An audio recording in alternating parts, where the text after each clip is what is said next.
see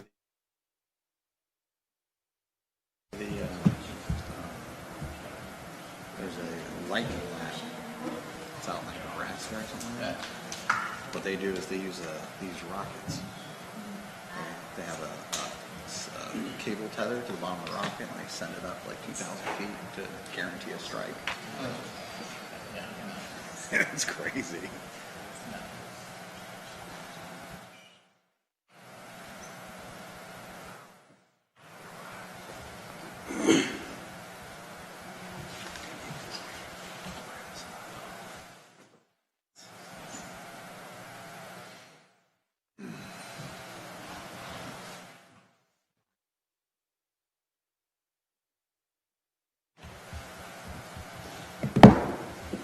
Lisa, you all ready? Yes, sir. All right, good evening, everyone. It is now 6:30. Call this meeting to order. Mr. Hodges, the invocation, please.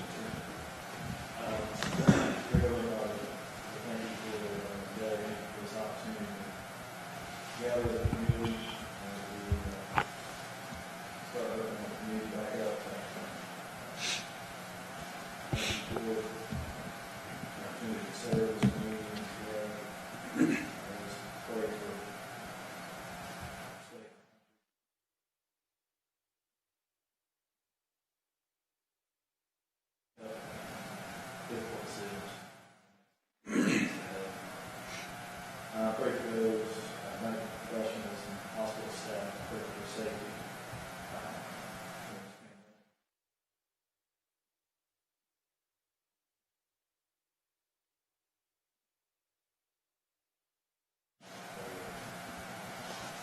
You will walk us through this time. I just ask you to guide us as a council this evening as we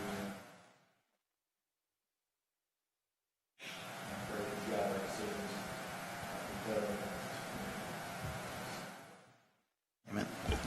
Mr. Dahl?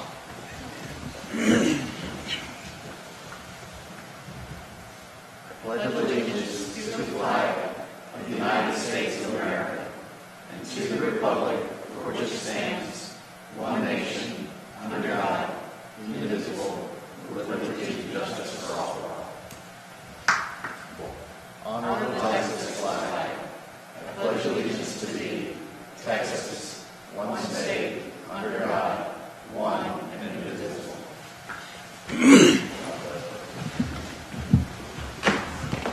All right, folks. As I say every time we have a meeting, the rules of decorum are in effect.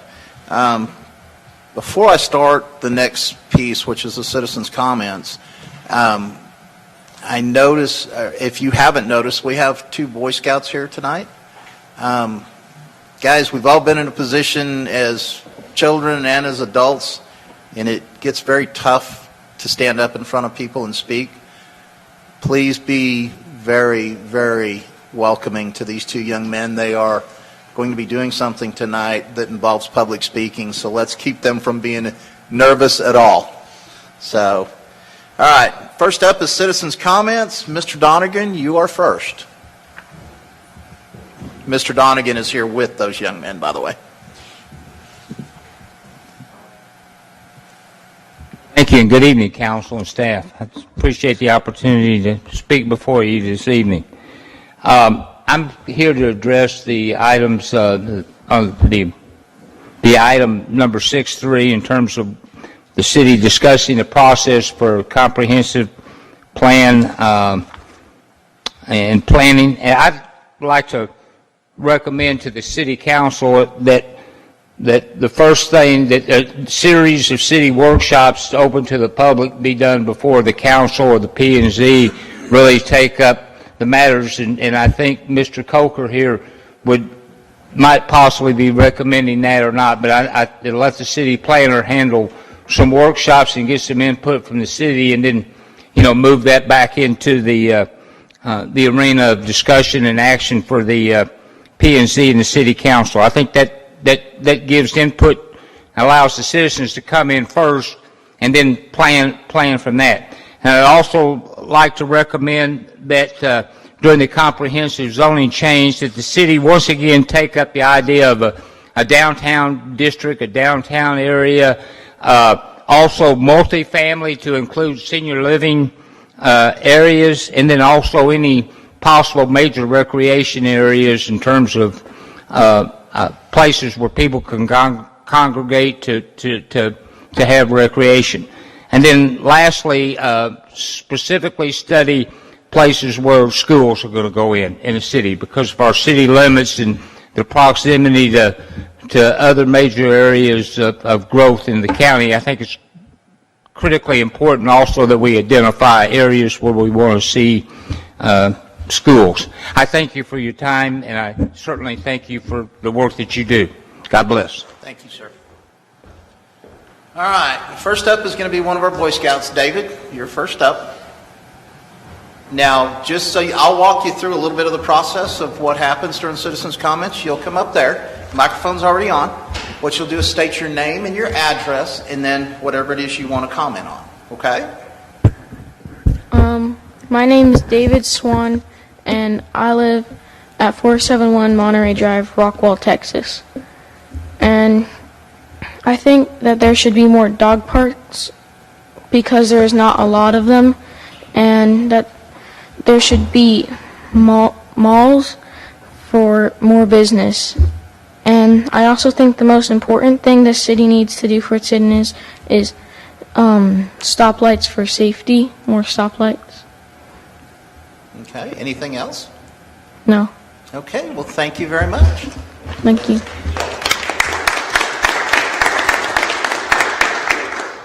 That wasn't quite so bad, was it, David? It was pretty easy? Okay.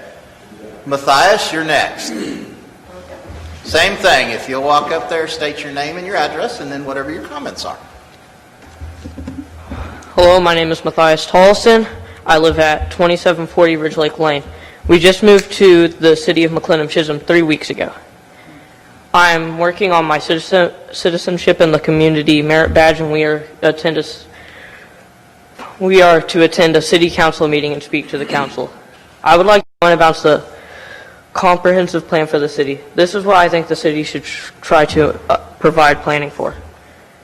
We should have more parks because it would keep kids more active and they'd be physically better in shape, in my opinion. I think we should also have a more diversity of places to eat from what I've seen.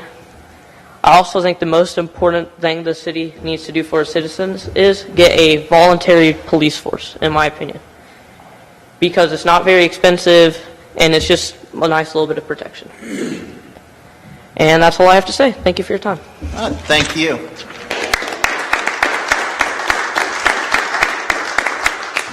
I want to commend both of you because it's not easy to get up in front of people to speak, and you both did very well. Thank you. Miss Leslie, you're next. I expected lots to Only if we like what you say. Okay. Just kidding. All right, I am Leslie Swalge, 262 Meadow Park, McLendon-Chisholm. I just wanted to take a minute to talk to y'all about the agenda items related to the short-term rentals and the proposed ordinances for discussion tonight. I think most of you know that my backyard backs up to the one known short-term rental property that was discussed at the last council meeting. I do strongly oppose short-term rentals, or at least want to see some sort of regulations put in place. But I do also want to make it clear that my opposition to this has really nothing to do with the Rosinis and the way they're managing that property. Early on, we did have some issues with the renters and what was going on with that property, but they've worked very hard to mitigate those issues, and they continue to do so, which we do appreciate. I am nervous, just like they were. I don't like public speaking either. But I do feel that our situation does put me kind of in a unique position to be very aware of potential issues that arise with short-term rentals, and that's what I really wanted to talk to y'all about. So that's why I'm advocating for some restrictions. And believe me, I am all for free enterprise, but just not at the expense of safety with our neighborhoods. I think there's two types of short-term rentals that need to be talked about. You have renters that, when the owners live in the house, if you're renting out a room or whatnot. But then you also have renters that rent out an unoccupied home on a nightly, weekly basis. And my focus is on the latter situation. Basically, when you're renting out a house that's constantly being turned over to a set of vacationers in the middle of a neighborhood. I think we can all agree that vacationers don't necessarily behave like homeowners do. And putting restrictions on the ordinances, or putting restrictions or ordinances in place is a good start, but who's going to police that? When new people are moving in and out every few days, do you really think they care if they have to be told to be quiet after a certain time of night when they're having a good time and they're leaving the next day? Or do you think that they care if they're told not to approach a neighbor's animals or to not go into the neighbor's backyards because, again, they're only there for a few days? It's those of us that live there that care, and frankly, I know I don't want to have to call the sheriff or even the homeowner over and over again when these things happen. It shouldn't be my job to police my neighbor's property. But I'm the one that has to worry about the fact that there's a new set of strangers in my backyard every couple days. I'm the one that has to question if it's safe to let my small children go out and play and swim in my backyard, not knowing who's watching them over the fence. We moved to McLendon-Chisholm for the safe rural feel. And the bottom line is I'm here because I want to encourage our city to plan for what we want to do to control the potential for short-term future rentals in the future. I want to feel safe letting my children go outside to play in my neighborhood, and I want to know my neighbors, and I want that for all citizens in this community. Thanks.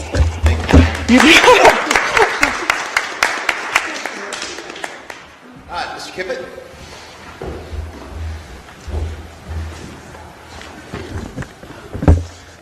Mark Kippett, 31 Fireside. Hey, Chief, I think you got your first volunteer. Absolutely. And not that being a policeman's not cool, but being a firefighter's way cool.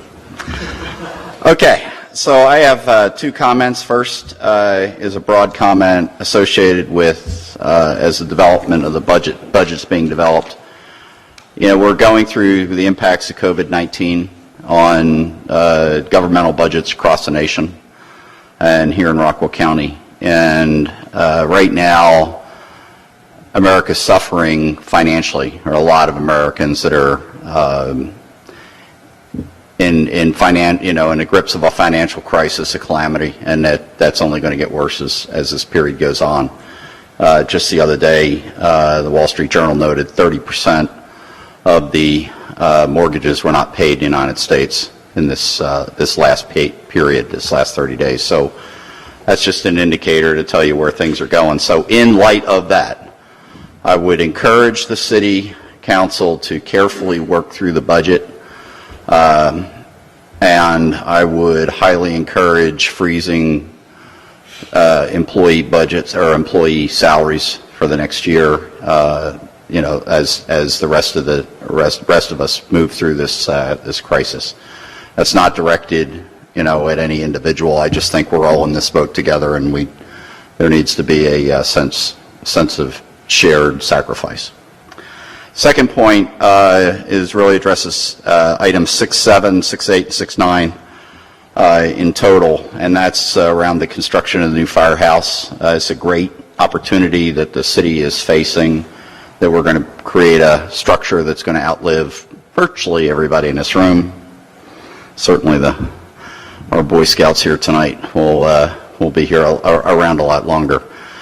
And the importance of that structure as related to the community, both as a symbol and also as a functional place for the firehouse, and then whatever future activities are bedded down there. And so I highly agree with site item 6.9, which is to utilize an owner's representative.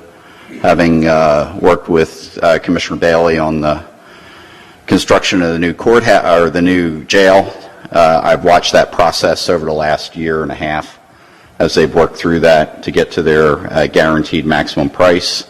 And that owner rep really does, although it costs money to have an owner rep, it also recoups that back to the city.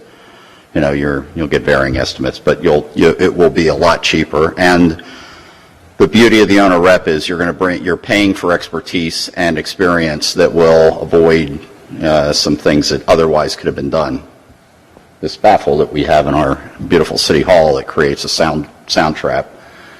Presumably somebody had worked in a city hall before it designed it. They would have probably not put that there to deaden the sound. So it's that kind of insight and expertise that brings out. So I would highly encourage that. And relative to, I would like to see one of the council members be a little more than a liaison to oversee the actual project. I think, although he's not here, Jim Bloom would be a prime, a good person to do that, given his background and expertise. That's not directed at Chief. I have great respect for the Chief. I love him into my heart. But I also know that working with the sheriff, he's not involved in the direct decision-making. He's an advisor too. He has Todd Calkins as the advisor too. They provide all the inputs, help develop those requirements. But at some point, the requirements, there's a fight over money, time, schedule, requirements management, and that is where you don't want to have the chief in the middle of that. It's the responsibility of folks up here at the head table. So that will be my 2 comments. I want to again thank you for your service to the city. Thank the chief, thank the firefighters for their service, and I really want to thank the Boy Scouts for coming out tonight. Thank you, sir. All right. Nothing else? Citizens' comments are closed for the evening. All right, boys, I'm going to explain to you a little bit about what we're doing step by step since you're here as part of your citizenship project. The next thing we're doing is the approval of minutes. What minutes are is basically a narrative of a previous meeting or a previous function that we have done. All right. 5.1, consider approval of the June 2nd, 2020 City Council meeting. So I'll entertain a motion to approve those minutes.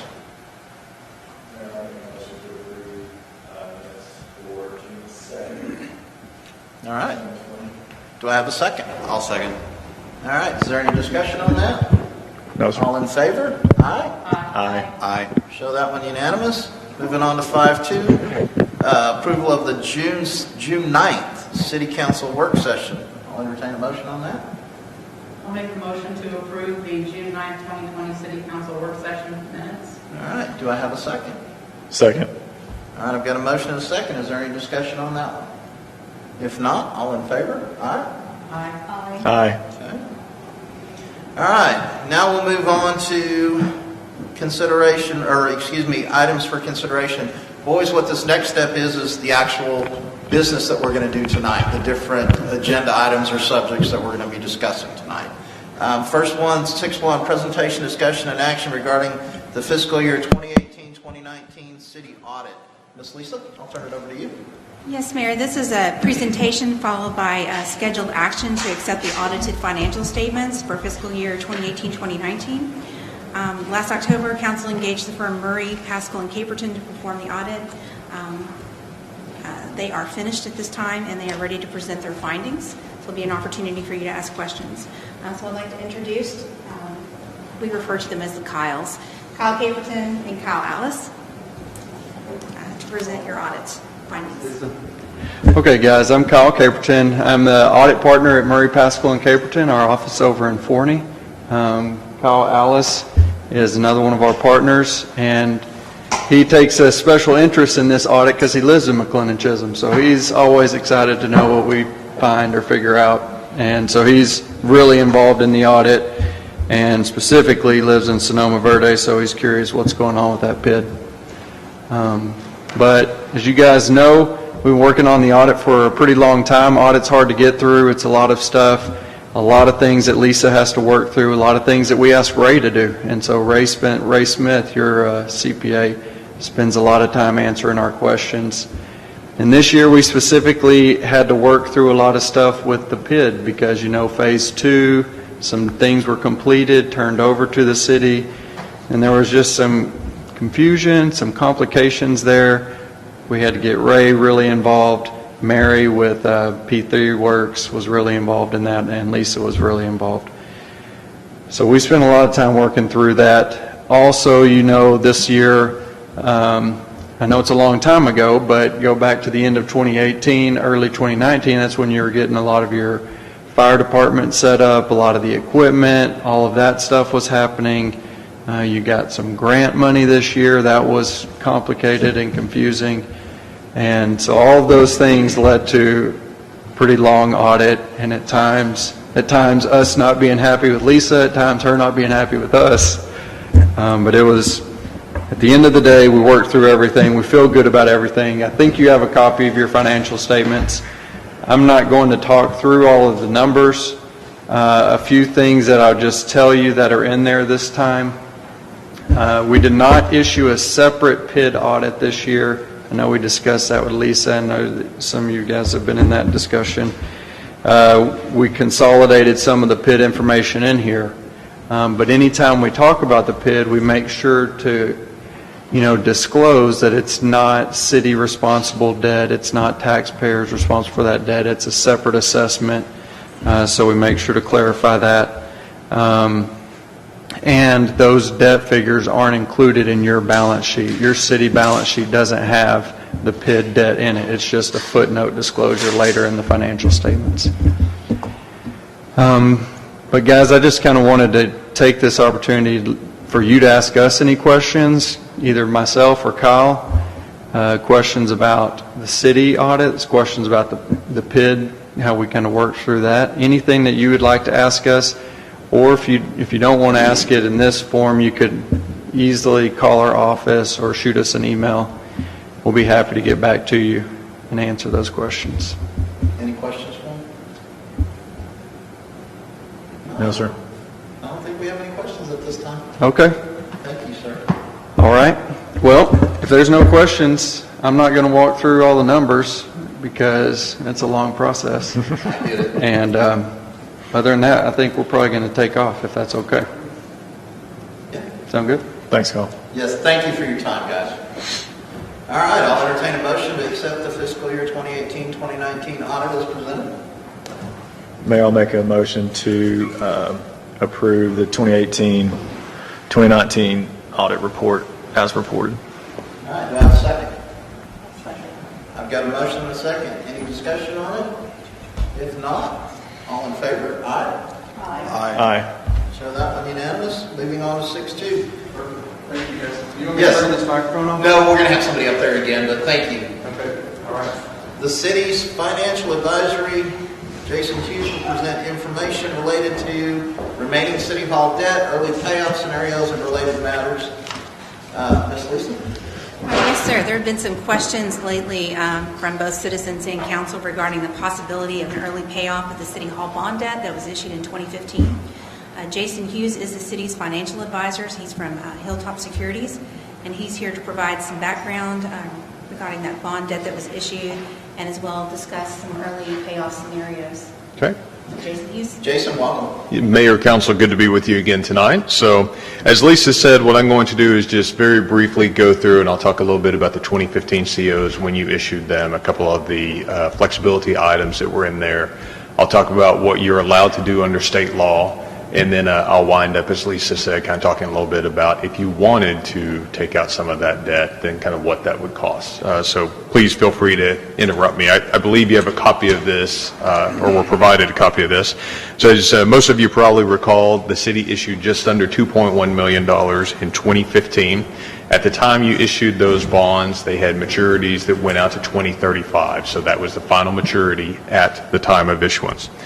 One of the things whenever we sold those COs is we put a February 2025 call date in there. We put a 10-year call. And all that simply means is you, the city, have the right, but not the obligation, the right to take those bonds away from investors in 2025. But what you did is whenever you sold those COs, you told investors you will receive interest payments until at least 2025. But then again, we have the ability to take those bonds away at that point. So there's two things that you can do with that. You can refinance those 2015 COs,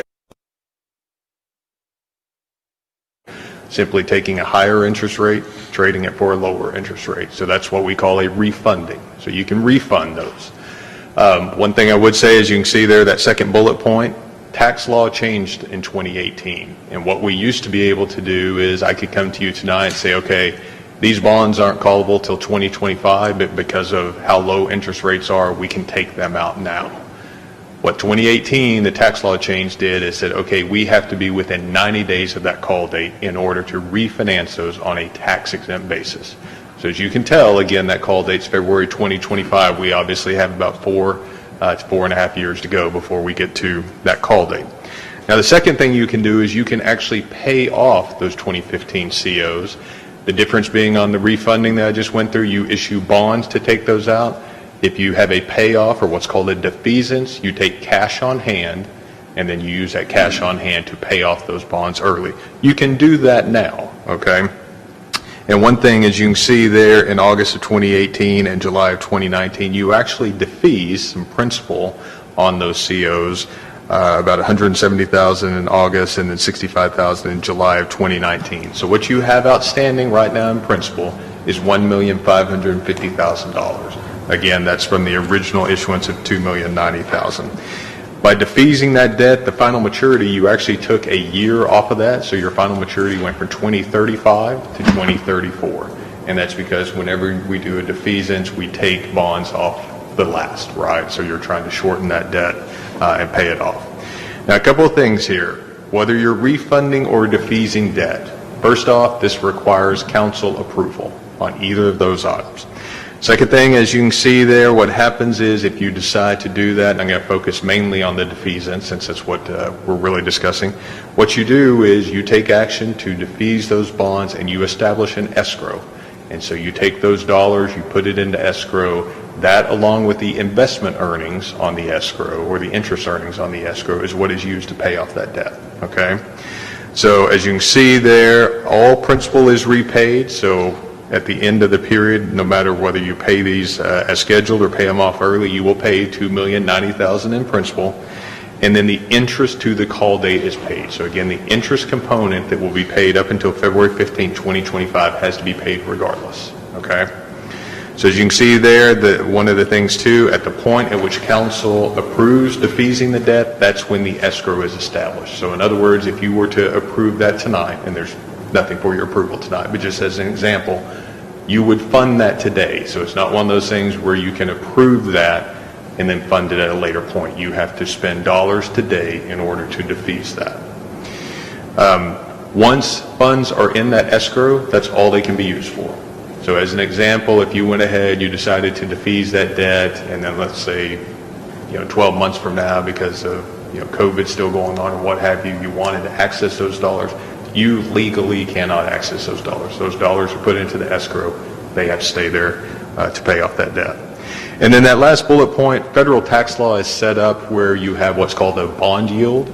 And so whenever you sold those 2015 COs, your bond yield was established, and that was 2.43%. All that simply means is whenever we establish an escrow, if we're defeasing those COs, we can earn, that would be the maximum we could earn up to, is at 2.43%. So if you look at the following page, this just shows kind of graphically your current debt schedule.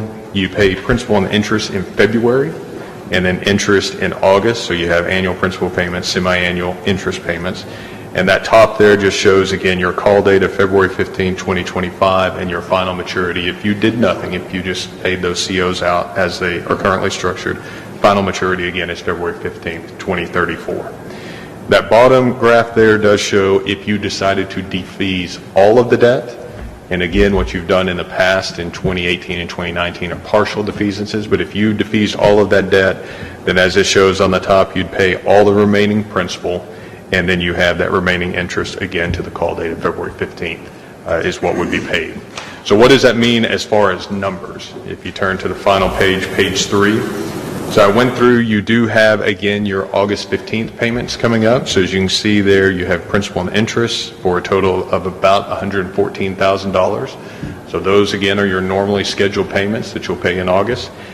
After that, if the council said, okay, we would like to pay off all the rest of the COs and be done with them, then you see there, this just kind of goes through, and it goes through your remaining principal, $1,460,000. Again, that interest to the February 15th, 2025 call date is just under $200,000. There are fees associated with doing a defeasance, and I think this is a very conservative estimate that they would actually be lower, but I wanted to make sure it was kind of a holistic view of what it would cost to pay the COs off.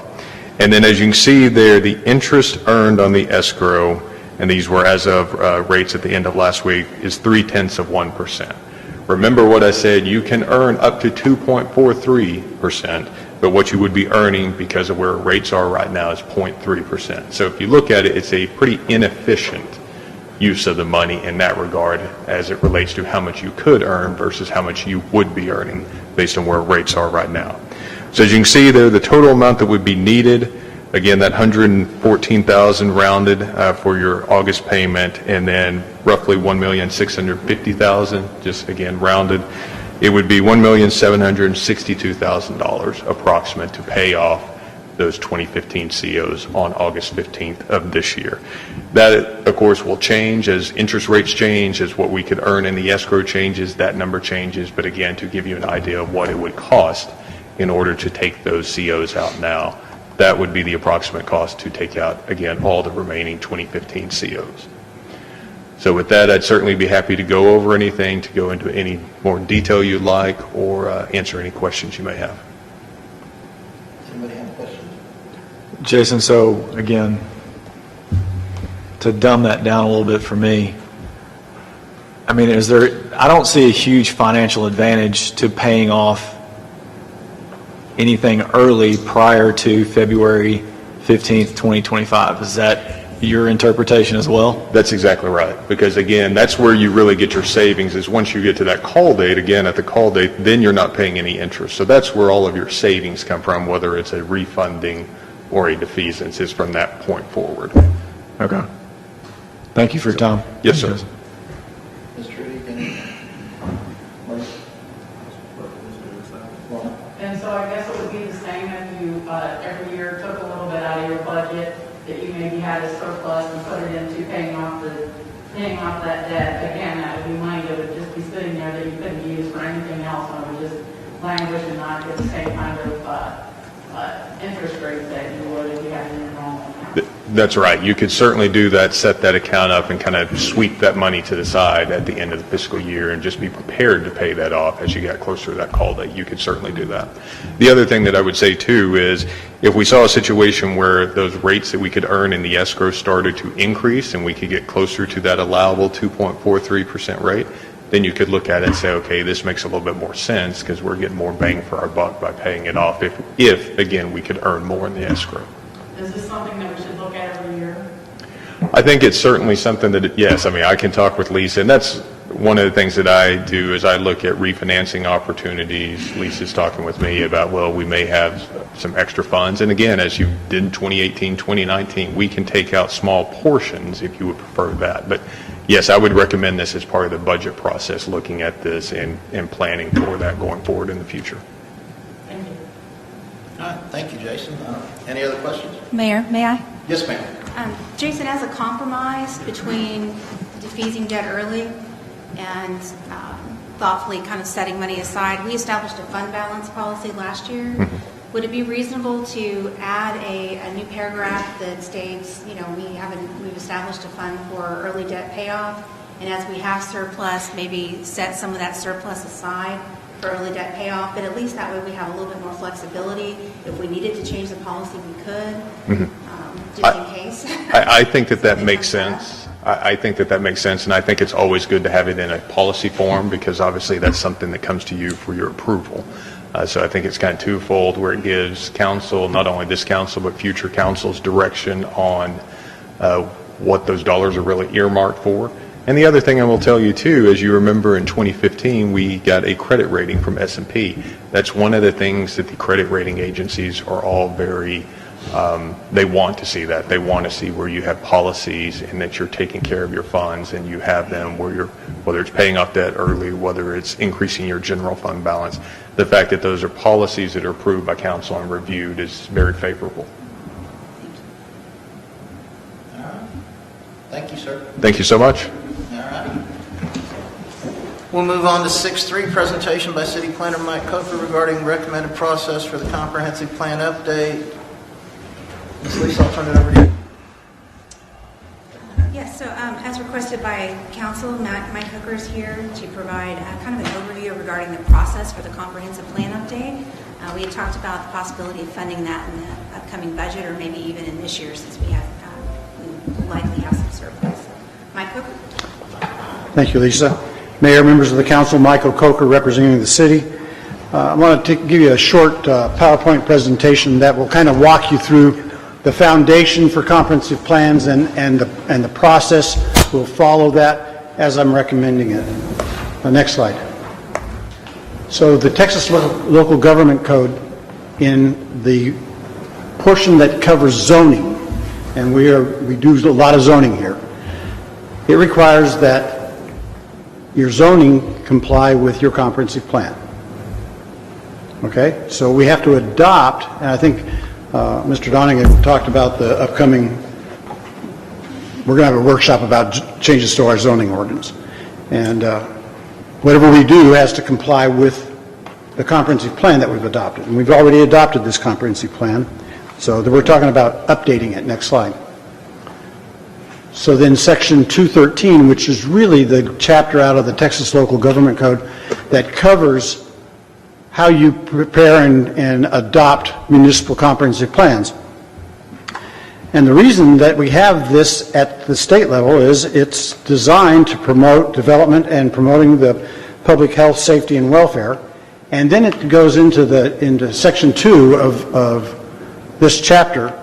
It says what you can include, and you can see on the slide, it talks about 3 or 4 things, but our current comp plan has 9 different activities, and I know that we probably need to look at our current comprehensive plan to include a much more robust economic development component if it makes sense for the community. And one of the things that I've found about McLendon-Chisholm is that it's a growing community, probably faster than a lot of the communities even around us. Got a lot of people coming here because it's a good place to live. Next slide. And so how you can adopt this, it used to be about 10 years ago you could adopt by resolution or by ordinance, but they've changed the law over the last several years to say you adopt your comprehensive plan by ordinance. And I think there's a real positive reason for this because, next slide,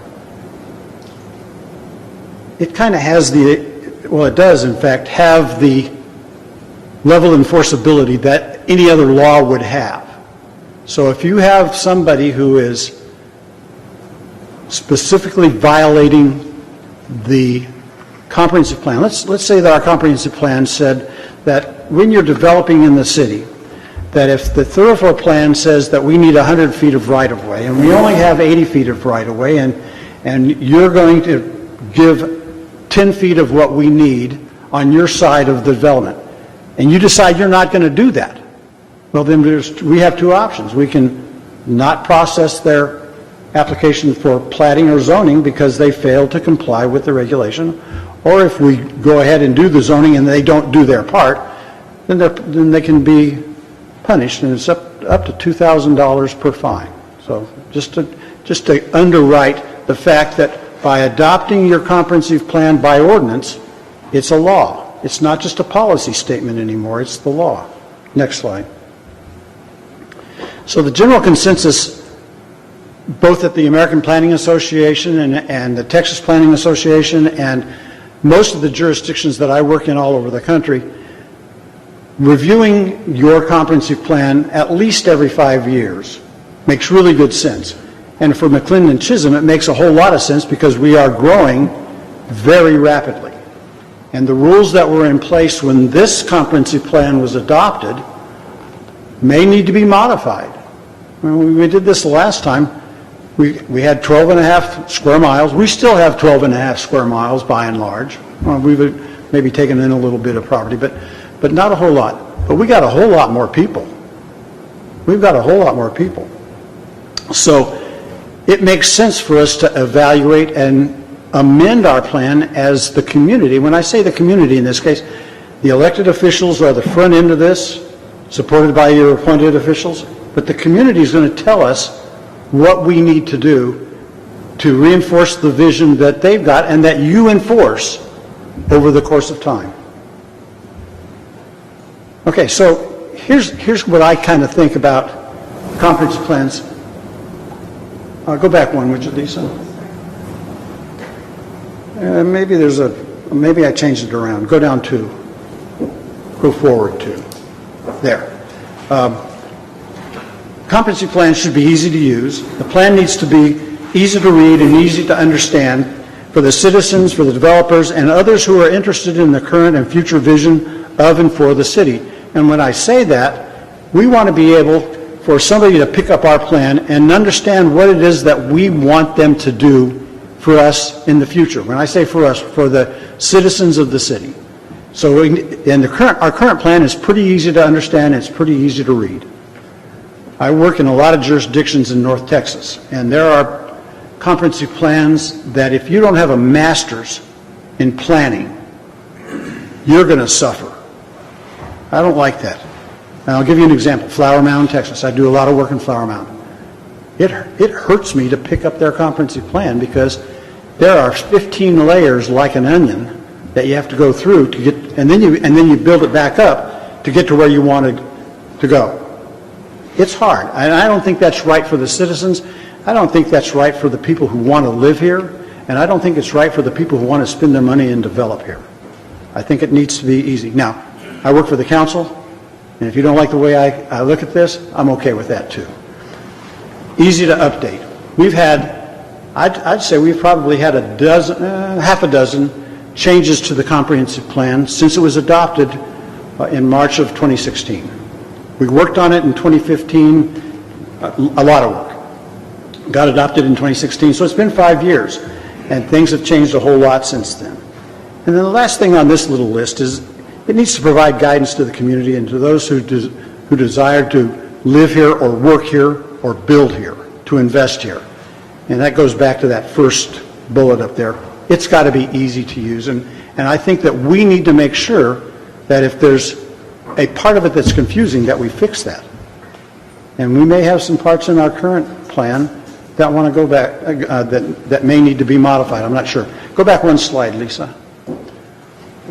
So this slide, I changed my presentation around a little bit on my computer, but I put in that second bullet up there. The current future land use section of our plan requires that if a request is made to amend a zoning district to a land use that is not consistent with the comp plan. Now remember in the comprehensive plan there's a section called future land use, and there's a map. That map is not zoning, it just is land uses. But if somebody comes in and we have a future land use map that says this area ought to be commercial, but they want to do residential, then the first thing that this requires is that they change the comp plan, that future land use map, to show that that tract of land or that area should be used for residential rather than commercial. So, because remember, right at the front end, your zoning has to conform to your comprehensive plan. Okay, next 2 slides. So the proposed process, I'm going to go to the end slide first, and that is, I think it's likely to take about 10 months. And the process that I've laid out here, those next 3 slides are bullets, kind of sets us up to do a full-scale update to the comprehensive plan. And I heard former Mayor Donegan talking about how to deal with this, and I've incorporated a whole lot of community input because I don't think that any of us by ourselves are knowledgeable enough about the community as a whole to make decisions for this. So there's 6 bullets there. One of the things I'd like you to consider, Mayor, is when we get ready to kick this off, that we get together with the Planning and Zoning Commission, the Council, and the Commission so that we can work out the mechanics of how we start getting that public input. I want to do some field work to update our knowledge.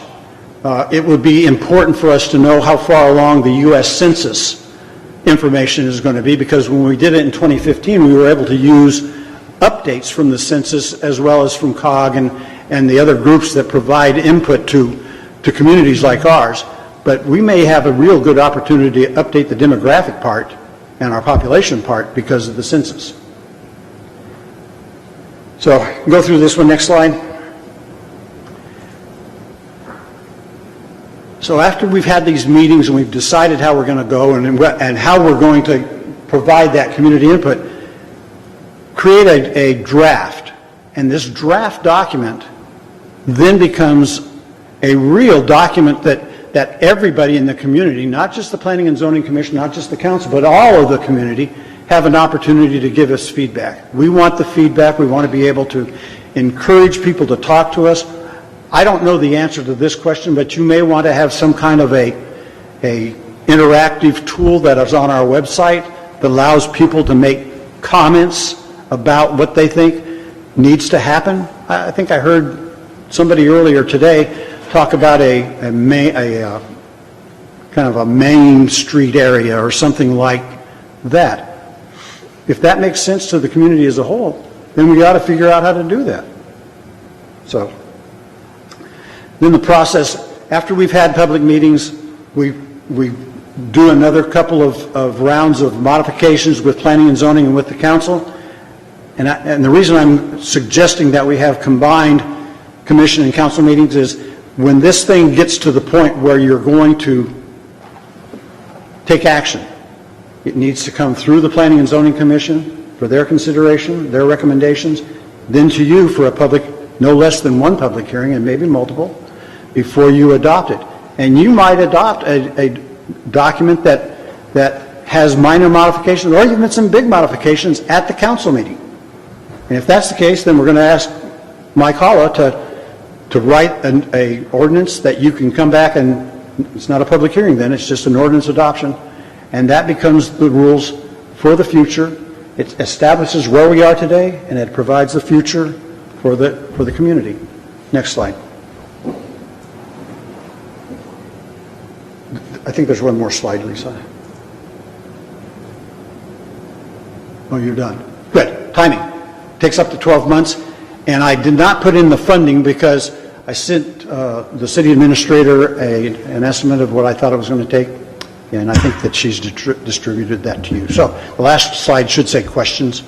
So with that, I'm happy to answer any questions. But before you get to those, my recommendation is that the council schedule an opportunity for us to pound out the real process that we want to do when the public meetings occur, how much time we want to try and spend. And I think a lot of this process, which I totally encourage you to undertake, whether it's with me or somebody else, is going to benefit the community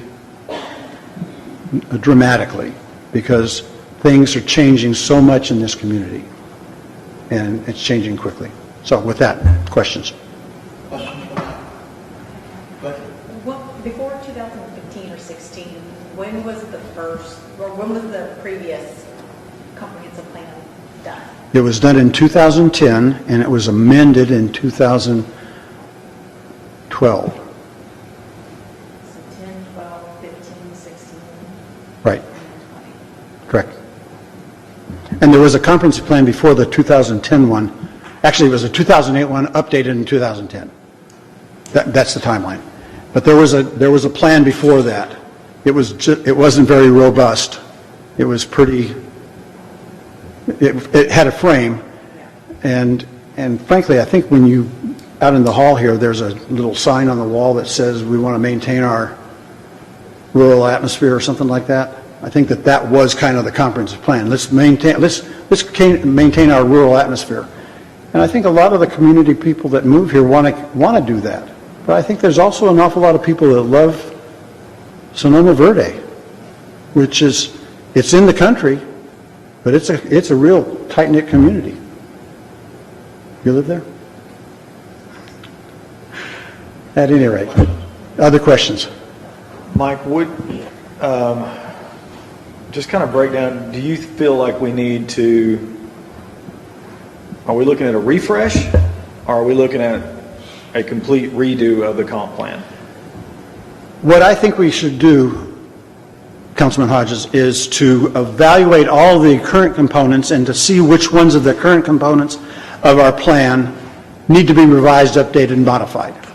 And then I think there are some areas that have been very sketchy or not laid out as extensively as we should, like economic development, that we need to really give some consideration to. I'm thinking about, there's one in there about development standards. There's a component in there that we have it in our zoning ordinance, but we also pulled it into the comprehensive plan. But the last legislative session kind of took away a lot of our thunder there because of if it complies with the building code, then they can do it. Well, I mean, a lot of the things that we had in there, we might want to modify that somewhat and take out some of that and put in a little more economic development. Put in some park stuff. The plan before the 2015 plan had a trails program. And there were lots of folks that were not very happy with me because I was enforcing it. It became kind of problematic because a lot of the trails are shown on private property. And how you deal with trails that would connect neighborhoods that go through private property, but we're requiring it. Who accepts the liability should somebody fall off their horse or trip over a stump?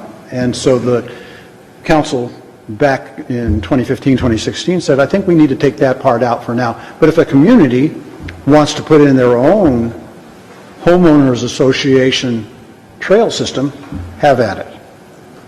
But I think that Mr. Donegan talked about, or one of the Boy Scouts thinks that we need to have more parks, and that may be a truism. That may be a truism. Ms. Cuppet, you haven't said anything. I know, that's rare, isn't it?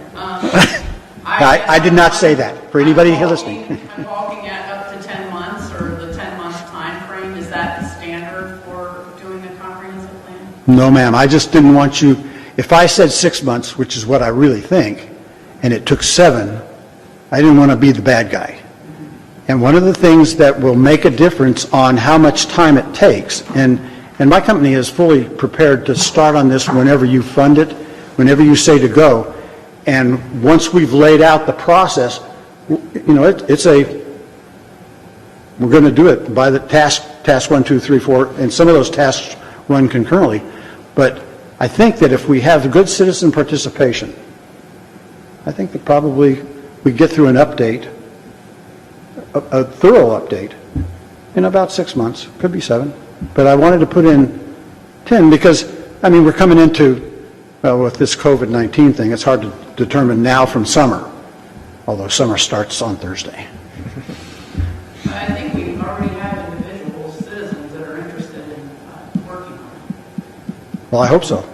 I think we've already cleared to have people there. Am I mistaken? The economic development plan? Is Council Member Bloom still involved in that? Yes, he is. He is not here tonight. Well, I see that he's not here. But we'll want to build a pretty good opportunity for the community and for y'all to focus on how we take this forward, this community forward, at the next tranche. Because I think we're going to get a lot bigger over the next 5 years, over the next 10 years. I mean, people, not just McLendon-Chisholm, but people are moving to Texas as fast as they can. Well, what we're going to do is just the city only, not the ETJ or anything like that, correct? Comprehensive plan can only apply within to your city limits. Now, I think that we could have some policies that are applicable to our ETJ, but you know, the only regulatory authority that we have in the ETJ now is subdivisions, platting. And I've got a good relationship with Ron Merritt over at the county, and we work together, and when we get a plat that's in the ETJ, as soon as I get it, he gets it, we review it together. We're all learning a lot because we don't want to have things happening in the ETJ that they're not aware of, because we have an interlocal agreement with them. But we can have some policies that can apply. We don't regulate land use in the county. Now, things may change in the next legislative session, but I don't think so. They've only been getting harder for cities to regulate in the ETJ. Mayor? Yes, go May I ahead. address something? Mike, some cities have strategic plans in addition to comprehensive plans. Sometimes it's a separate document. Could we somehow incorporate some strategic planning as far as goal setting and how to achieve those goals and timelines? Say, I'm just going to use parks as an example. If we decided we wanted 3 parks in the city and we identified where we want those to go or the general vicinity, would it be appropriate to set timelines to achieve those goals and to lay out how we were going to get there, like as far as long-term financial planning to achieve some of those things? Or do you just sort of wait for these things to fall into place once we've kind of set the land use map? I understand the question, and I really think that adopting a comprehensive plan with no action activity, call it strategic planning, makes no sense. Because one of the things that the last one said was we need to update our subdivision regulations and we need to update our zoning regulations. And we got to a point where they were ready to come to the council. Things changed, and I don't think you ever got to see those. Between Dub and myself, we're recasting those so that we'll be coming back to the commission and the council in the next little bit, I'd say in the next 2 months or so, for you to start thinking about the recommendations that we're making for modifications to some of our regulations. I think it comes back, that strategic plan can be basically an implementation plan, because then you've identified, let's use the parks as an example. If the community thinks that we need 3 public parks, where should they be located? How do we acquire the dirt? How do we pay for the funding? How do we fund the development? And how do we maintain it? Because always, whether somebody, even if somebody gives us a park with all the stuff, it's still the O&M, operations and maintenance, that is the burden that we've got to deal with. It's kind of like not taking streets if we don't have to, because once you own a street, you're responsible for it. And even if they told you at the time that they gave it to you and you said yes, that it's got a 30-year life and it fails in 5, we get to buy it. When I say we, the citizens get to pay for it. And so we always, at least I'm always recommending that you be very cautious about things that you accept or that you buy, like parks, because they require O&M. But the answer is yes, we can do that, and we can do that concurrently, and I think it can actually be part of the implementation plan, or we can call it strategy, implementation strategies at the end, and that way you can identify the what, the who, the where, the when, and the how. So including things like infrastructure, so if you're talking about water, sewer, things like that, so we could do long-range capital kind of planning. Yes, and a lot of comprehensive plans really start with a lookout 20 years or even 30 years with an update every 5 years or whenever the community feels like it's important. Generally, 5 years is kind of the maximum that we want to go when we're in a growth period. And one of the things that we still have is a lot of dirt. We've got a lot more people, but we still have a lot of dirt. Any other questions? And this may not pertain to this, but like, you know how some places look like they're flat, but they have a slight tilt up or down, or, you know, does that show us like how things are and our, you know, how things run? In other words, like with the septic, sewer, you don't want to try to go uphill or anything like that. Does it tell you? We actually have maps topographic maps that show you the high points and low points, and there's a current map in your comp plan that actually shows floodplain areas in the city, and if there's three creeks that run, okay, and if you look on both sides of where those creeks are, the high points are in the middle, and the middle of those creek beds is the low point. So any place you draw a line kind of between 2 creeks down the middle of it, and you're generally going to find the high points. But we have topographic maps of all the land in McLendon-Chisholm where we can identify places that may need to be filled or places that are not a good place for on-site sanitary sewer. I had a house in Colorado one time, and I needed to put in an on-site sanitary sewer facility. God, I loved this tract of land. It was beautiful. Trees and a lot of granite. And in order for me to get in my on-site sanitary sewer, we had to dynamite literally dynamite a leaching field. So, but had we known, of course I was only 25 then, but had we known, we wouldn't have bought that piece of property because it cost as much for the sanitary sewer as it did for my house. So that's included in this then? We have all that information. So, do we have any granite? I don't think so. We got a lot of blackland prairie though, and it's good. A lot of clay. Mike, Well, the clay part's not so good, but were you finished? I'm sorry. Okay. I'm glad that was actually brought up. So we've had drainage issues in various parts of the city. And I know just from experience in past cities that it's really hard to just look at one neighborhood when you're looking at drainage, that sometimes it's better to have maybe an overall map of the entire stormwater throughout the entire city. Is that something that maybe we can look at too in the comprehensive plan, or would that really need to be a separate thing? Like if we did some stormwater mapping and looked at outfalls and, so that when developments come in, we're not just looking at one isolated development like Sonoma Verde and trying to fix problems within that, but we're actually looking at it from an entire, where it's coming from to other places and where it's going from, afterwards. sure, catchment basin kind of stuff. Yes, we can do that, and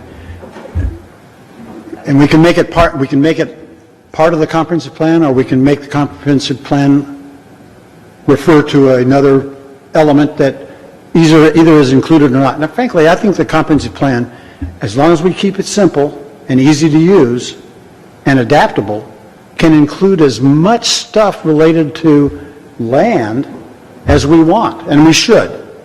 If we can think about it and we have a concern, let's say that, like Lisa's concerned, I know that we've been dealing with some drainage issues on some of our older subdivisions as well.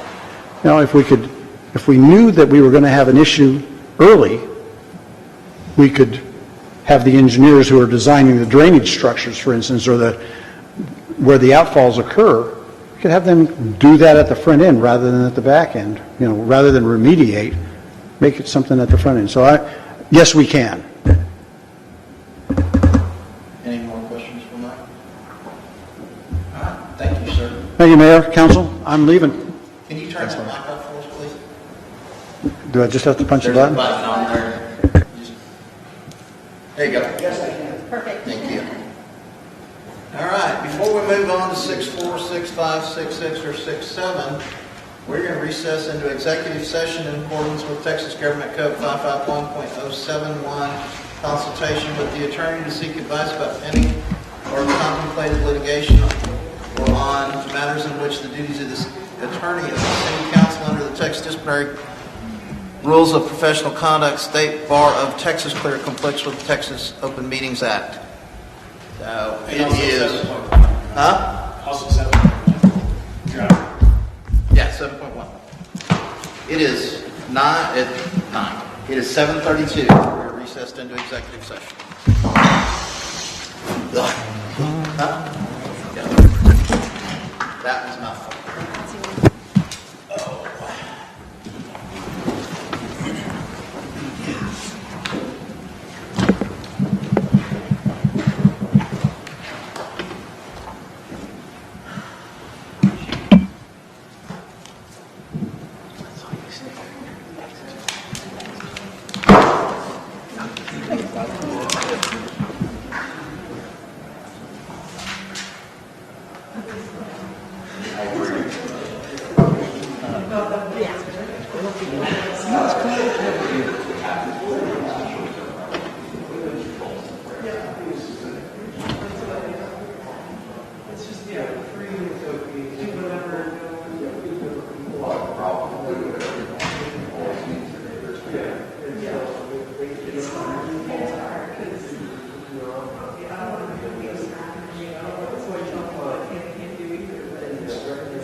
but they are. So you're telling them they're not. The out there doesn't stop what they're doing. You know?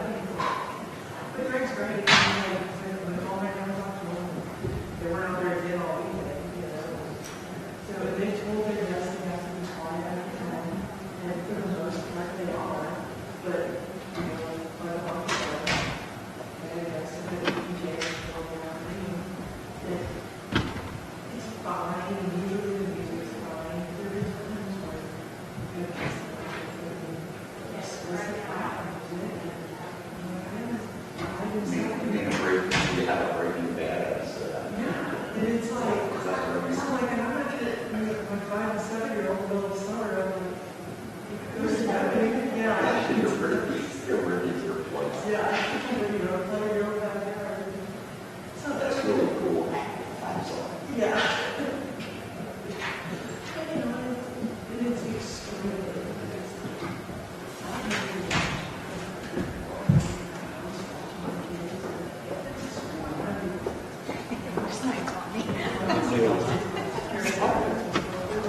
What are you looking for us?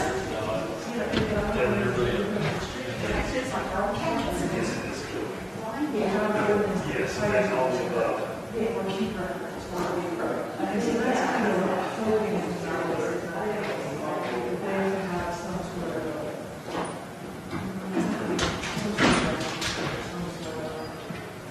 there is some sort of responsibility for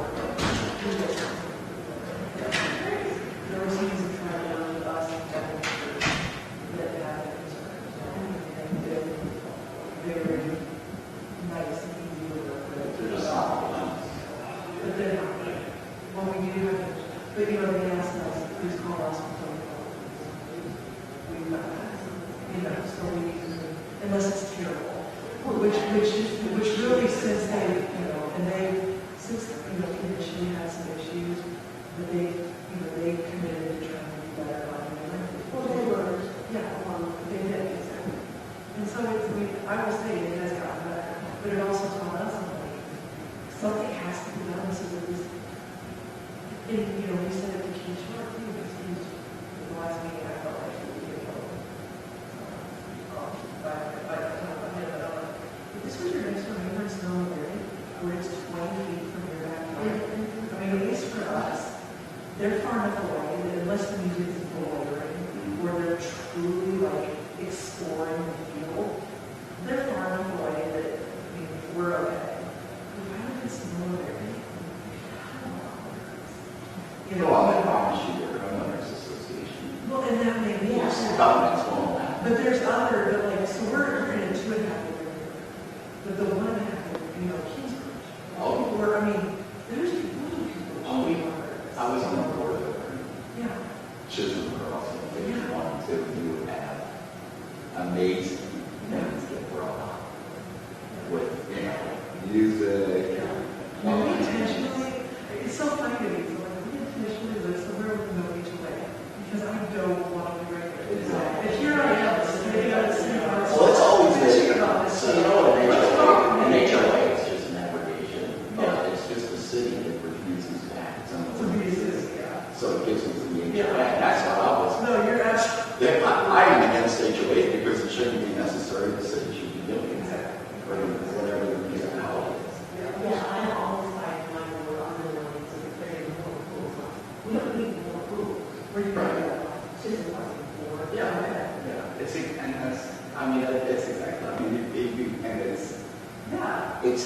I kept when I was on the board. I kept reminding you. You realize this is just like. I mean, if you sit there and hate government or you want limited government, don't be sitting there trying to tell you that you have more rules than the HOA. For everything. No, we're not. We should have never take the great controversy for our place because the lake. There we have that conservation on the rail developed property. They all have to get over. And you get a lot of people who want to, hey, we can go fishing. And they go fishing on the banks. Hey, why can't we put a boat into those fishing? And it's, and we had, and it's specifically not in the plans that you can do that. So finally, like Davis got close and said, okay, we'll write a change and we'll let people vote. HOA rules it, it's super majority. We'll put in, write the covenants, put in votes. We actually had somebody who had wanted to put a vote in the lake, vote against putting a vote in the lake. Did you actually read what they said? Well, I didn't like this other one, so I just voted against her. Well, yeah. So then then I say somebody, some Saturday morning, somebody found the lake, usually a little jump to it. And, the phone would ring, well, you couldn't report them. Who the HOA police? Who's going to enforce it? Who are they? Who are they? That's the first question. So. I'm not responsible. I don't want to.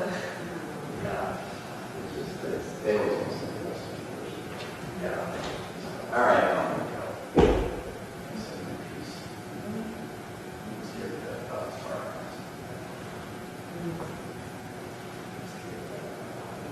Well, it's because it's not long. Yeah, it's long. So it's pretty cool.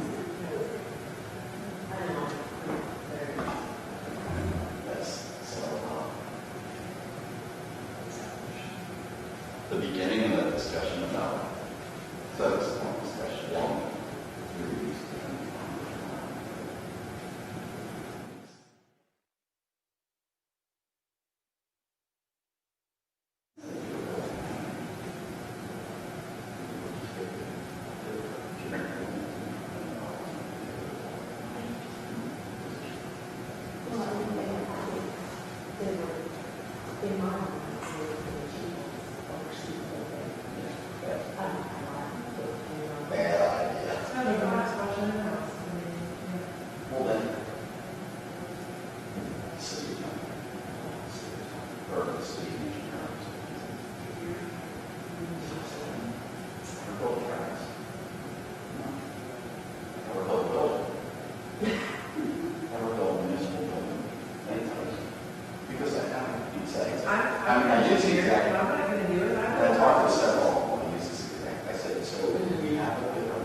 Because when you're up there,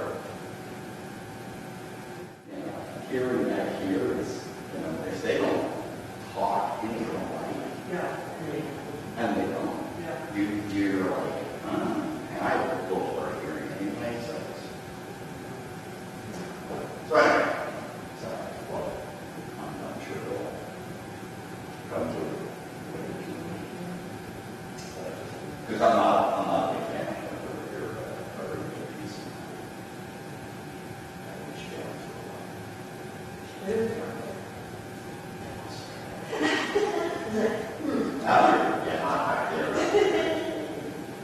They wanted it in my life.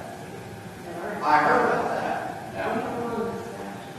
I wasn't a big fan of that one. You have, well, wait till it's around here, wake up and go. See, this, I felt the real. Well, they spent more than a week on it. It's not the pretty, it's 2 o'clock in the morning when the fire trucks are screaming down like this, and that's going to That's true, people are back up. That's crazy. No, I mean, it just makes Yeah, long-term I makes don't sense. know here, coming up to a point. Oh, yeah, you'll hear it regardless, but the 205 is going to be a major thoroughfare. We face to open up the road there. Yeah, and that commercial, Yeah, we also did not agree there. Yeah. yeah. We always had something. But someday, if I'm not in the wall, someday, I'm not By, I think it's whole, the code thing, the code was interesting, because I'm on the county jail. Oh, you're right. So, the transformation from e-commerce has been first step. E-commerce prior to total commerce, then it issues 2%. It's now. Oh, I don't know. So I think that, you know, this, I don't think that's going away either. so I'm not sure how quickly you're going to get, you know, sort of your stores. No, I agree. I totally agree. The worst thing, I mean, I'm with you on that stuff. I hate it.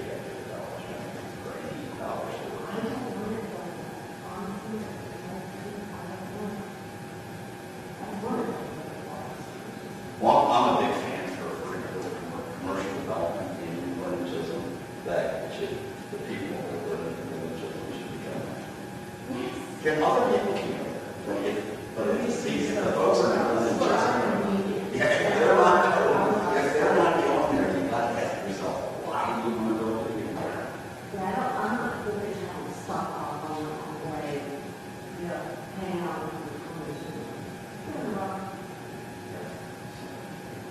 But I don't, so I don't know if there's going to be commercials. All right, ladies. See you later. Enjoy the rest of the meeting.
So I do this again, but like their staff, the Rockwell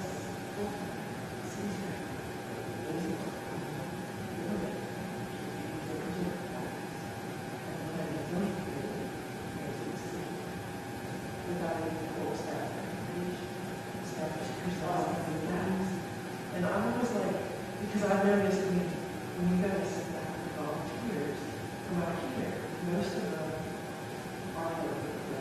don't never understand zoning, which I think is probably why he makes that recommendation. But a lot of times I sit back and I'm like, they're just blindly accepting the recommendation. And then part of me is kind of like, why did we do this? And it may be that, I mean, a lot of times, like, when it's like, oh, somebody goes and it is a term, it's whatever it is. But whenever the college issues, I don't agree with you, but I'm fighting out for that. Because I don't agree with the staff recommendation. But, so I don't know, it's just been interesting. But the other cleaners did, it at least wasn't worded the same. Like, I felt like they were a lot more open to discussion, and a lot of times I didn't have it. Like, a couple days into the night, and you're like, let's talk about this. And like, you know, I don't know, it's just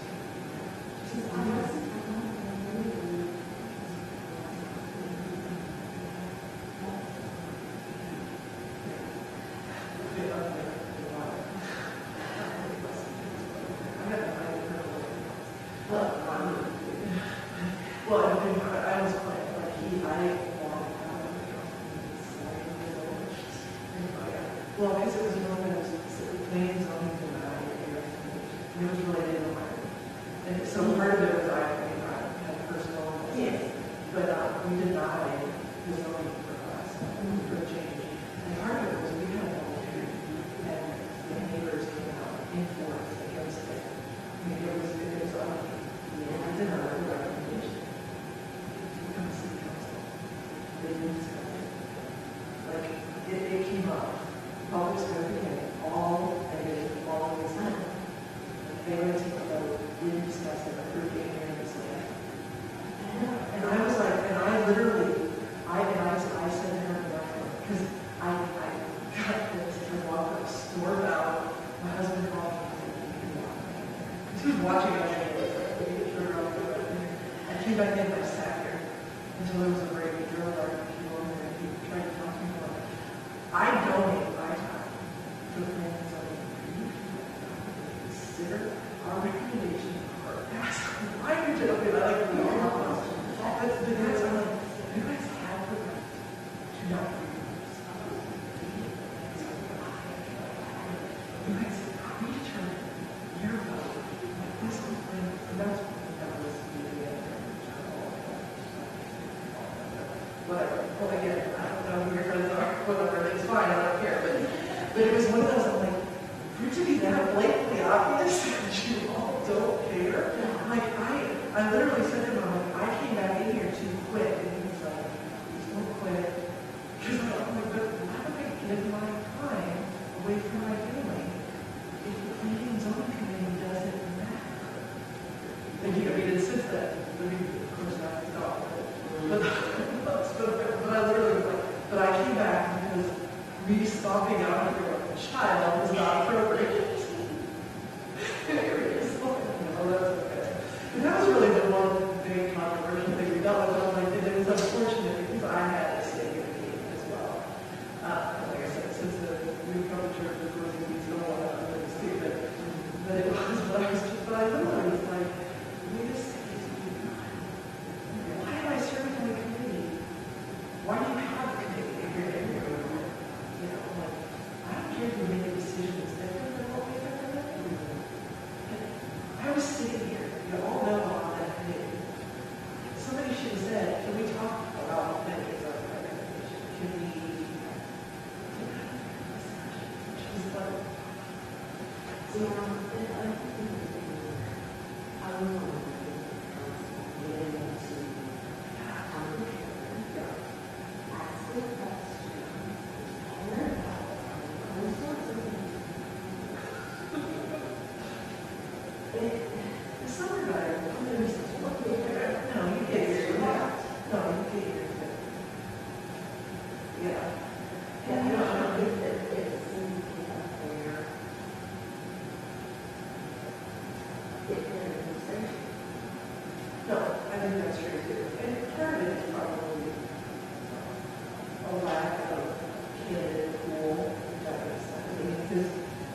hard to get a pool of passionate people that are truly I mean, I feel like when there's times when I ask them up and I'm like, I feel like I'm really playing myself in this service, and it's fine.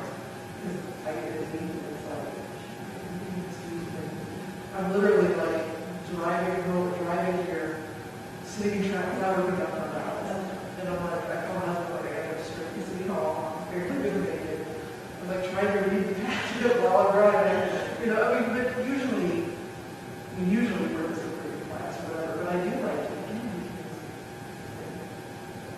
not that more important than anyone else, but a lot of times I'll hear and I don't know other things as things that. I mean, you know, and that's so I want to at least look at it. Feel like I made sure before everything is the way it's supposed to be. That's not all very good. I knew very good.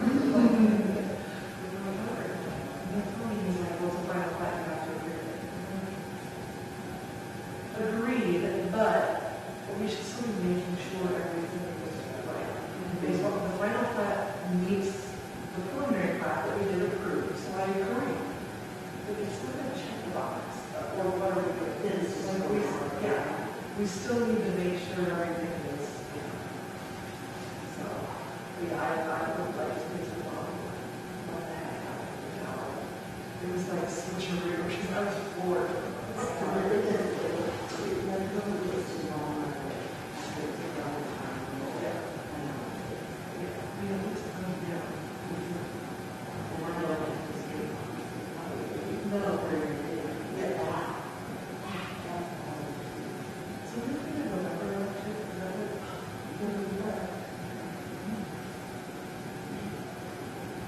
Another thing,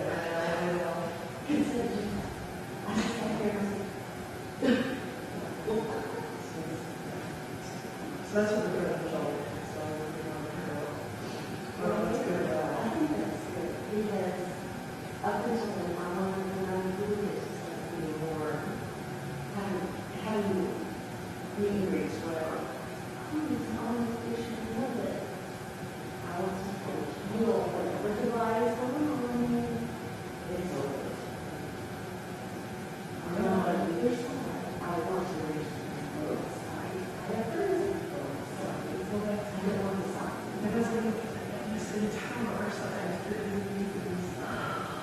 Small town politics is below me away. Yes. I told my husband, I used to think it used to be a bunch of, we used to live in Raleigh, and we got to know other council members over there, and I used to think it was so much fun to be council members. But then I got with things voting, and started going like, oh, we're really good. Not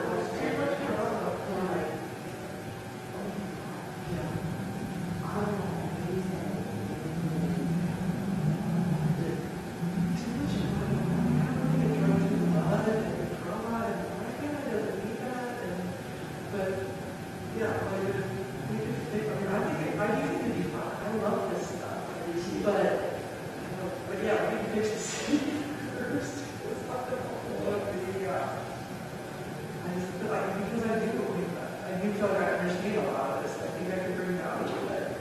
That's where, when I first, it was actually the first time I knew how I did it, but that asked me to do that planning and zoning. It was funny because this was my big-up call, because he asked me to join planning and zoning, and it was one of those, like, randomly had emails saying, like, all, like, just asking us what I could do, planning and zoning, so I sent in my application, and like, he must be able to work on me, and I introduced me to the structure, because we worked with the deciding who they were going for. He said to her, he introduced us, and he's like, she's with us. To Wayne. And it was when he was running against, it was right after the Gala. And I guess so he must have met my husband when they were campaigning, whoever they were running against, and that was kind of all drama started. And I'm like, I don't know what made me think of, but I was kind of like, all right, I'm with you, it's me, I'm planning and zoning, and then I'm not ready because I'm going to do what's right. It just comes like, I'm not for sale. I'm in a long conversation with someone else that's not one. Yeah. And I thought he said, you got to distance yourself from anything. Yeah. Now, when you keep telling me that, I said, I'm a big girl. Yeah. I'm friends with people. Exactly. I said, you, I don't know him. You can't call me. He's not telling anything. He's you. Yeah. And I hope that it was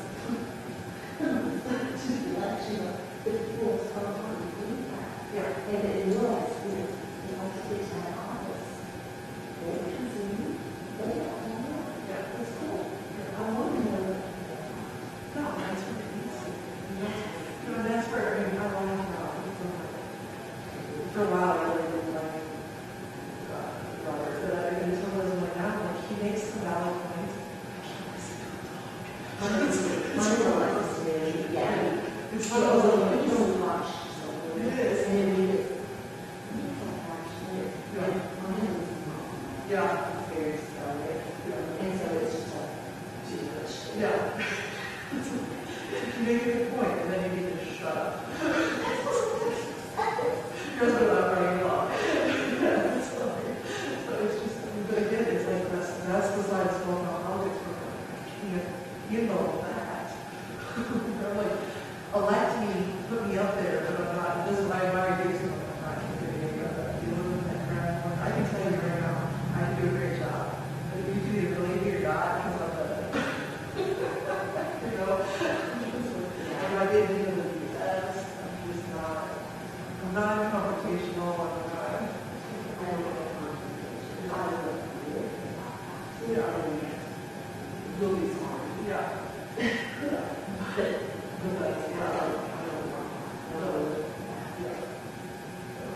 Well, let me take it back. You're trying to, you're not looking for confrontation, you don't keep the peace, you're dealing with it, you have to do it.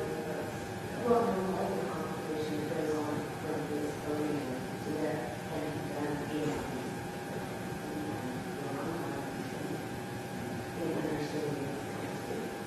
Oh, absolutely.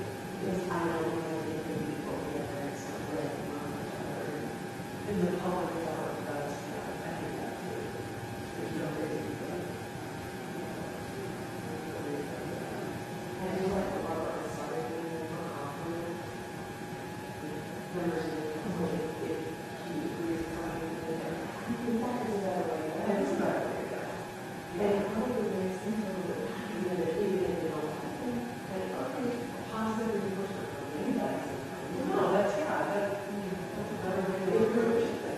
Yeah.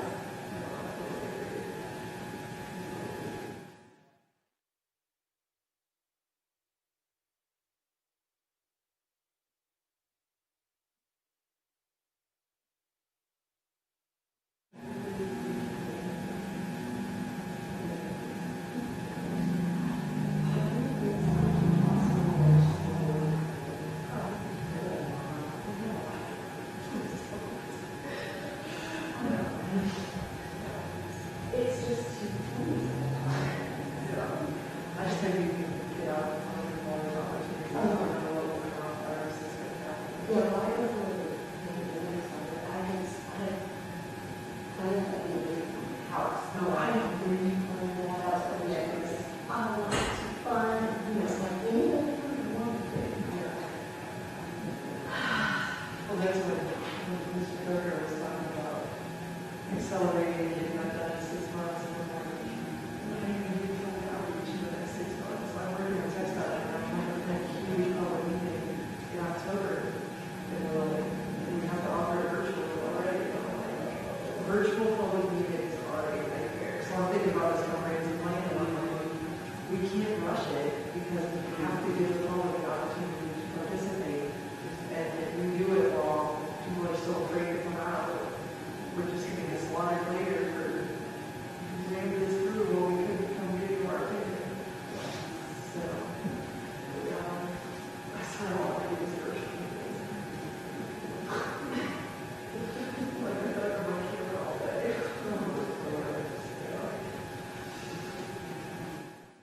Well, so the president, feel free to email me on whatever. You will.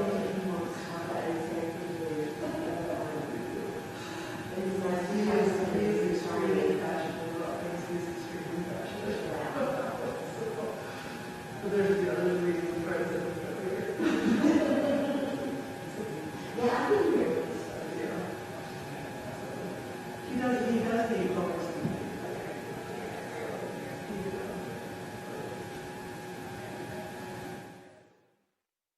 Yeah, my whole thing is, From here on, that's awesome. That's what you need to do. yeah. And I've got 2 campaign funds in my household, right around my household. I didn't just go over them. Yeah. Yeah.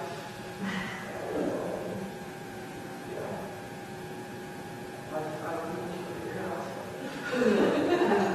No, I say that.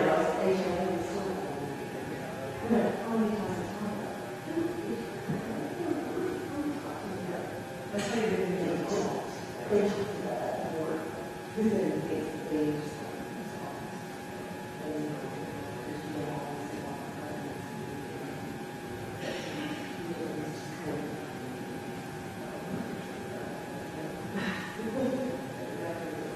That's actually, I mean, actually, it's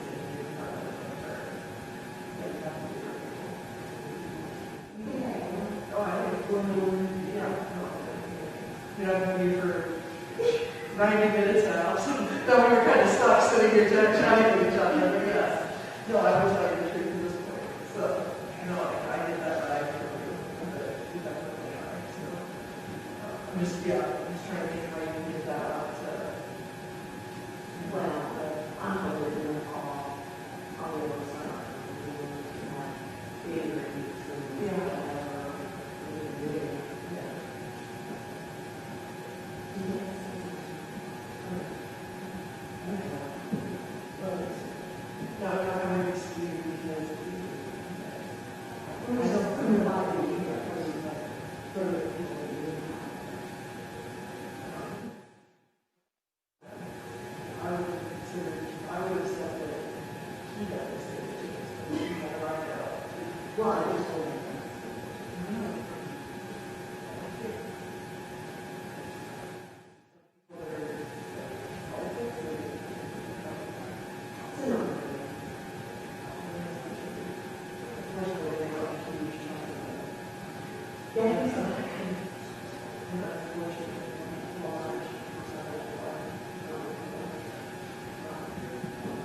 But no, I think, you know, a couple of other friends that I talked to about the short-term rental issues that we have around, and they all. So,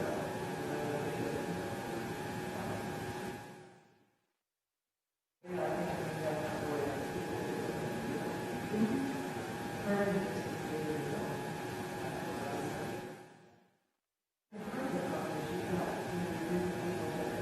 I think honestly, your biggest issue is, I think you did probably do yourself a favor. Because you got, I mean, yeah. I mean, that's probably what I got. It's just these things. Yeah. But I think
My husband probably had it.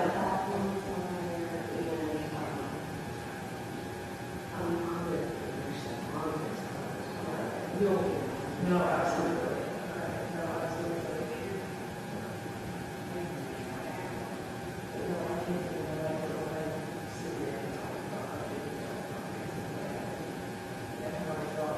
All these things are already related to them.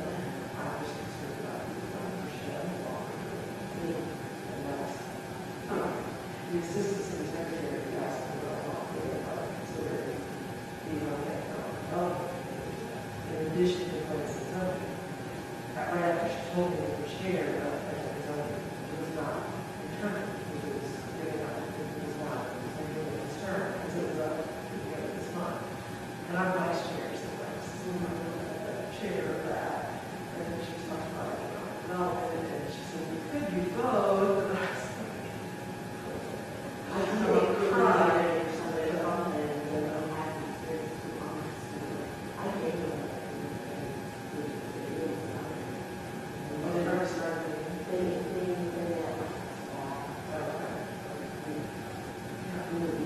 well, I said, they offered me. Well, I asked her, I said, how offered me? She goes, well, they're supposed to be monthly. I said, they're supposed to be monthly, like planning and zoning is supposed to be monthly, because like 2 monthly meetings is a lot, but planning and zoning doesn't actually need monthly. This one doesn't actually need monthly. I'm sure.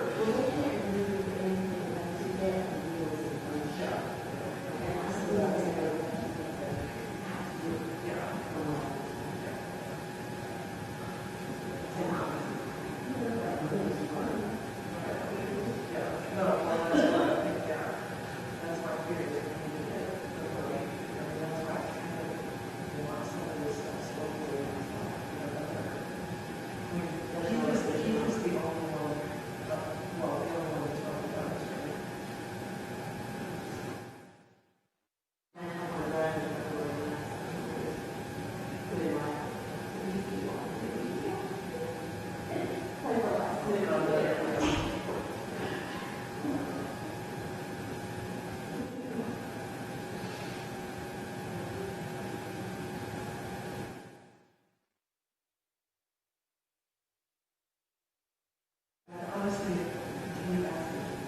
if it had not occurred to me that it's all clean up. But that's what I'm probably totally skewed by injuries. And my friend Jen, who I talk to all the time about religion and politics, she and I used to teach Sunday school together back when we could actually, somebody was going to church. She hates it too. So she knows what I was talking about. So I'm not really just yeah, I mean, which is, no. But my hope is that people that don't know you would vote for you for that reason. And the people who do know you will vote for you for that reason. So, overall, I mean, I'll admit, even before tonight, I was looking for vote for you. So, not all about that, but. Well, I understand it. That's right. Yeah. But that's good.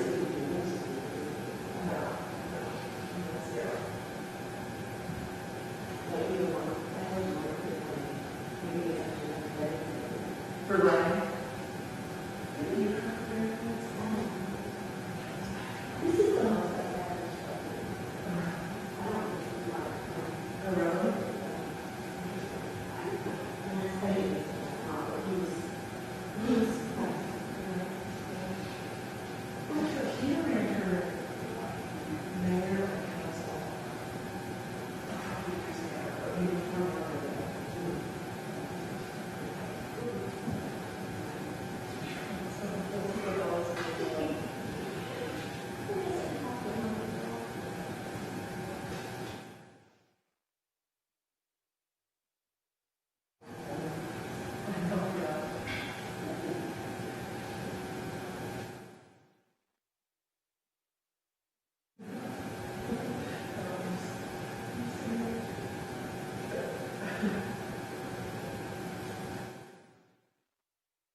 We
do a lot of that.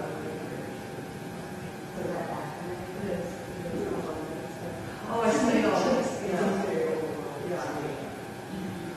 Yeah, I say all this, I don't do real engineering anymore, I manage the engineering department, but I have the ability to do all of this. Yeah. Well, I actually manage engineering work, so I work a lot with, work a lot with guys, but I mainly I don't have the design software on my computer anymore. Physically. But my staff last week, they like come in and they ask what design questions and they want to show me stuff on my computer. And I'm like, oh, computer, my whiteboard, and I'll draw it for you. They're like, seriously, you still like draw? And I'm like, they couldn't do that. And I'm like, I can sketch up an interchange on my whiteboard faster than you can draw it on your computer. It's old school. They laugh. Like when I started. We had just all started getting our own computers, so when I went to college, we were the girl.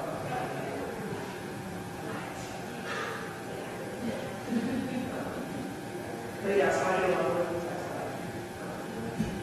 But it's like I did there. But I actually have not heard until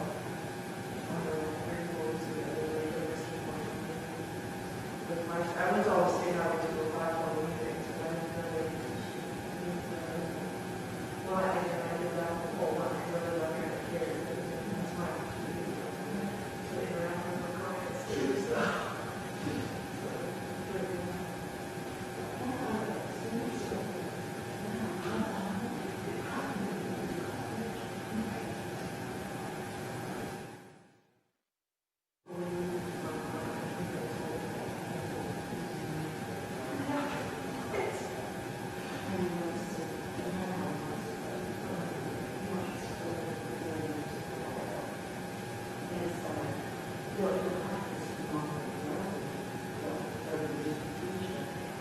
What is it exactly that's going to happen in 30 years?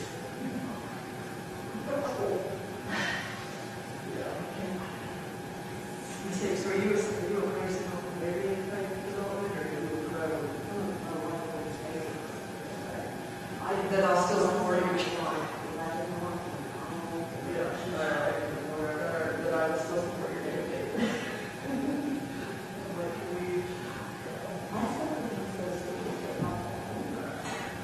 Yeah, okay, that's right, I do, okay, I do, that's where I'm at, that's okay, I knew because you do the thing, it's on it, so.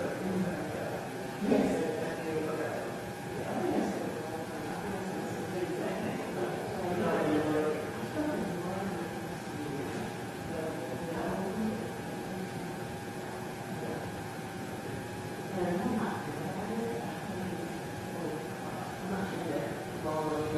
Yeah. As I texted my husband about it, we promised my voice was shaking. I've been working here. Oh, really? I've been working from home for too long. Because I do need public speaking, but I do it a lot. And so I'm like, I know when I got up there, my voice was like, in my mind, was slowly quivering. I'm like, what's wrong with you? Yeah. Oh, yeah. Oh, no, I had it all typed out. What I was going to say, but I normally, because I manage so many people, like I could talk to current budgets of these every employees, and so I'm used to it. I'm like, I guess because I've been working from home for 4 months, I don't know. But then I talk on video calls like every day, but for some reason tonight I was like super nervous. And I don't know. Yes. Yeah.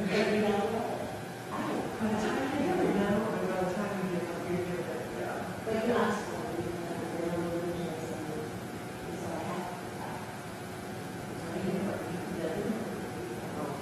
well, I find it more in it, like you said, it's really acting, like I find like I gotta look for things, I hate to get up in front of everybody, if I know that material, when I'm asking questions, like I know that what I'm asking is appropriate, right? So it doesn't face me. And I think that's how, like, because I'm not, I truly don't video all day. Like, it's literally what I play, share video, like, all day, every day. But that's what I'm talking about, so, yeah, it doesn't really, like, get used to it. But, yeah.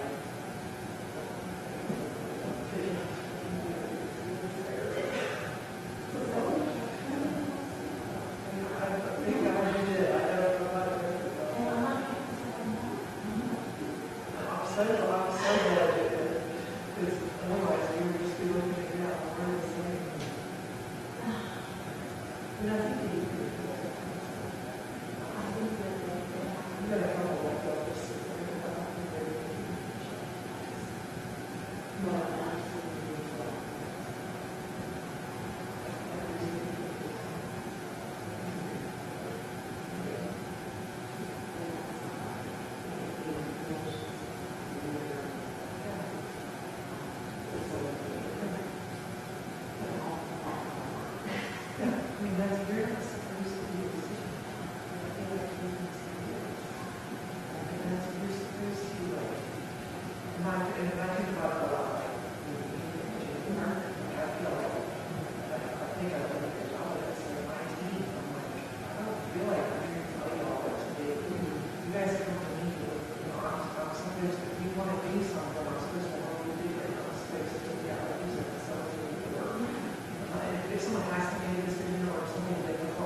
like these problems, you gotta get them out.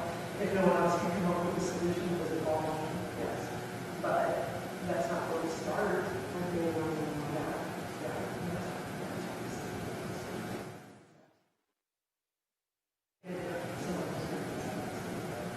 And actually, not sit up there. This is coming. That's the first step.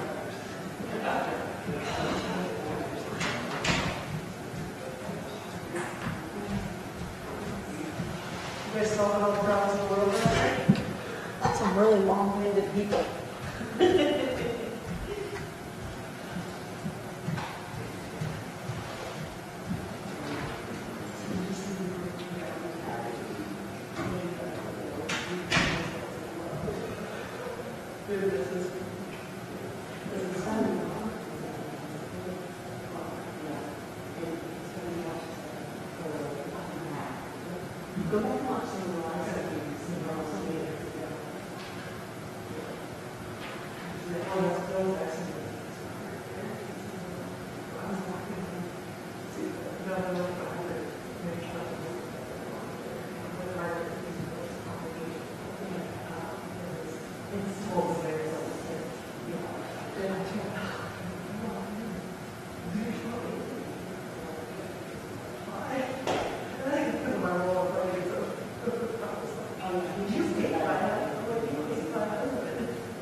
Get along, get along. Yeah, of course. Okay.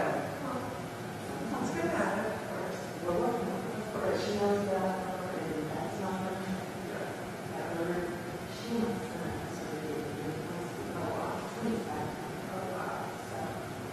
She's been around for years. She's been around.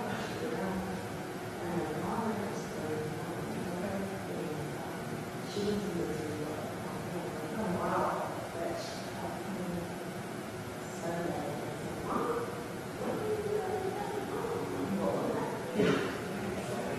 Wait, can I pick you up?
in some ways, it's not worth it. Because of that. Yeah. I don't know, it's probably the best one. Yeah. They got it. Oh, wow.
Your spirit side. The general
It's on I-35, it's further back, it's straight north of the lane.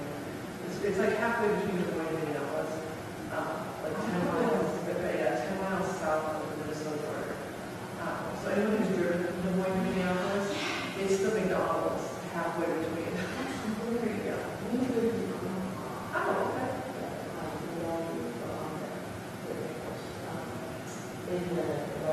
Okay. Okay. So yeah. Okay. So yeah, we went over and drove up 35, and I'm sure you, yeah. Clearly, so it's a tourist town.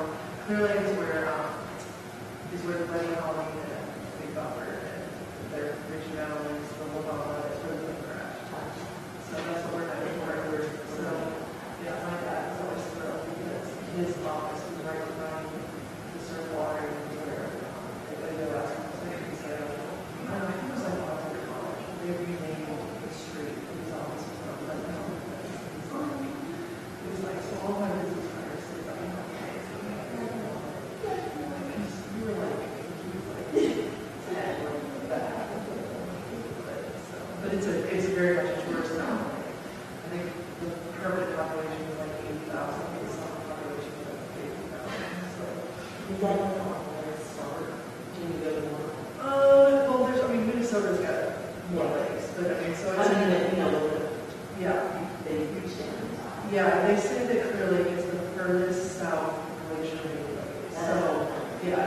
so does almost all the way from Bay Lakes, and there is, yeah, there is, so maybe you could go there. I have been, like, my dad died in 2012, and, my son, I still, my brother, I still own my dad's house there. My brother lives in the house, so he lives down there. How does he live? With the law? You mean the coronavirus and all that? You know, I don't know what I'm doing. It's for, well, it's his office. No, he does not. He very much does not. But my oldest friend lives in Berkeley, and she was there. Okay.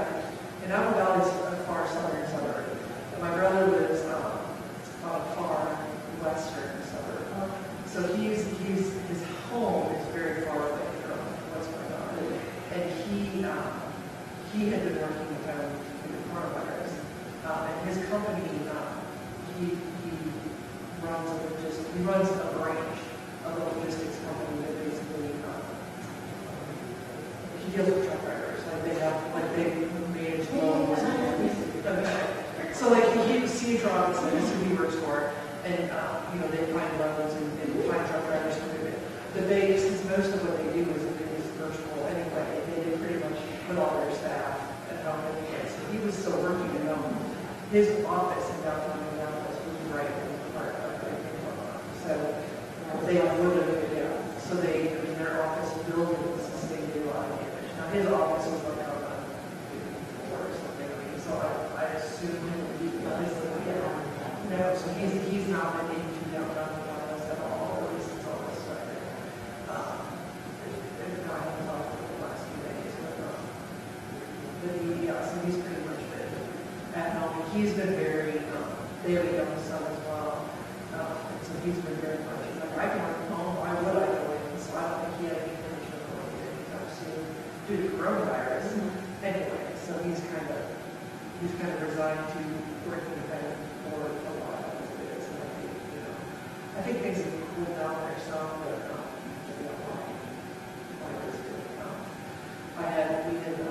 my staff here, we had just kind of reopened our downtown Dallas office on June 1st, and I had already told them I wasn't coming in because I joked about it when I go to Dallas. But I had staff, we had some interns that I basically said I couldn't bring on my interns because I had staff in the office, so they couldn't do that here. They can't work with that direction. And so we decided June 1st we were going to come in the office. We had 3 interns starting. I had young staff who stayed at home alone in their apartments downtown, and they're like, we're not going to get back to the office. We need interaction. But anyway, so June 1st was the weekend, or was the Monday right after the first kind of blew up here. And so they all went into the office that morning. We were sending me pictures. Our office is right downtown, Bryan Tower, which is right in the heart of downtown. We're sending me pictures from the ground floor and all the floors up in those. And this is awesome. We're bringing our interns into this environment. No, our office is on the 15th floor, so our office space is fine. But at noon that day, we started getting alerts that afternoon there were going to be more protests, and the city and the police were going to shut down the city streets around our office building.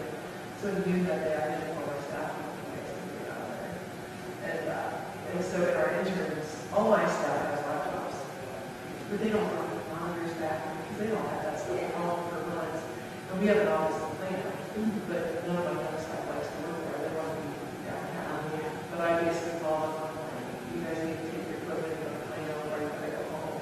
But I talked to a couple of them ahead of time. And I'm like, I need to come to you guys to go to the pictures because they can't go much. They agree. But we'd already had to make all these adjustments because I'm like, our downtown we have a very open layout, open cubicles, but with the social distancing requirements. We'd already had to basically I had 4 things, red dots on it. I'm like, you can't use Shay's cube, you can't use Zoe's cube, you can't use Josephine's cube, you can't use Troy's cube. So I'd already had to do this elaborate layout of where they could people around. Now you're going to Plano. But luckily our Plano office has a higher wall cubicles, so I was like, just go to Plano, just sit where they like what.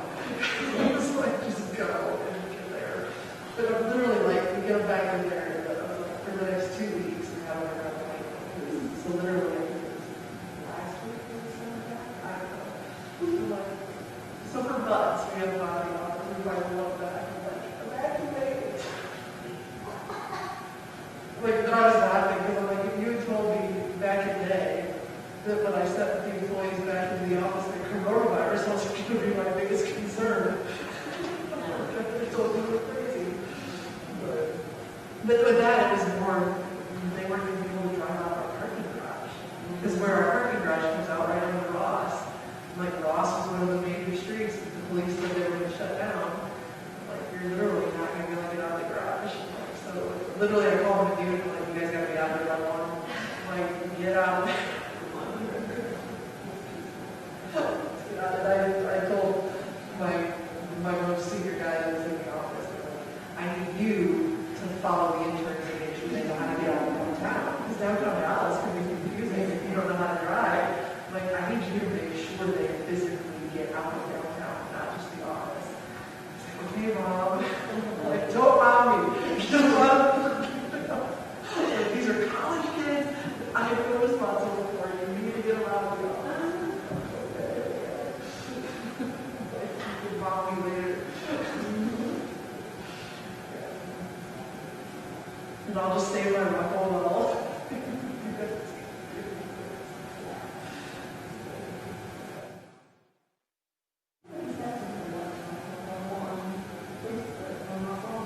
Oh, really?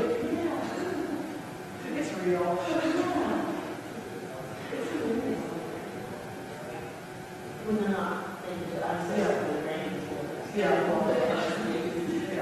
There's not quite in service purpose, but there's some people I just wish they could be off. And I'll admit I've never placed it on there, but it does feel like Facebook, but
Oh,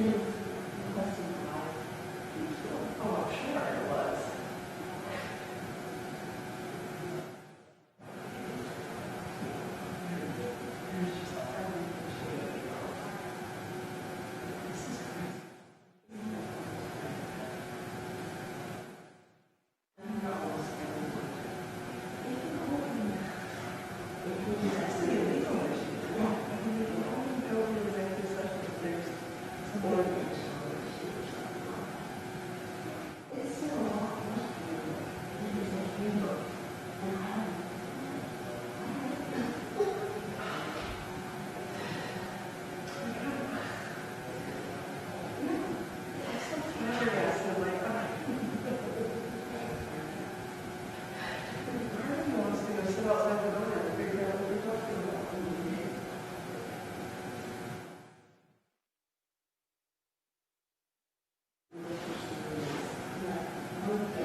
Really?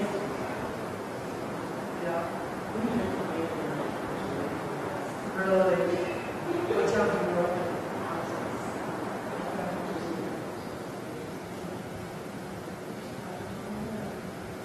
I've never heard of it.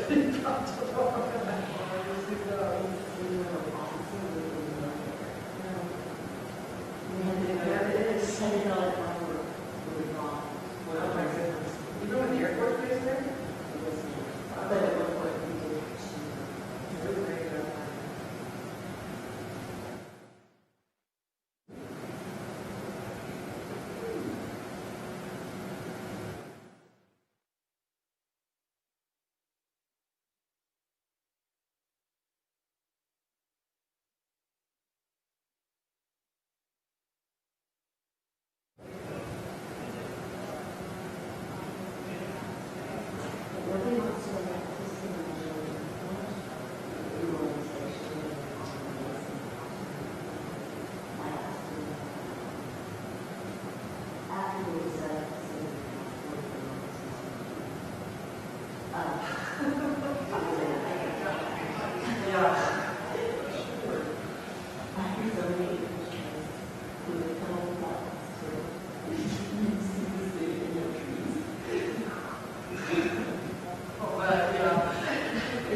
They're on potty break. Give us just a second.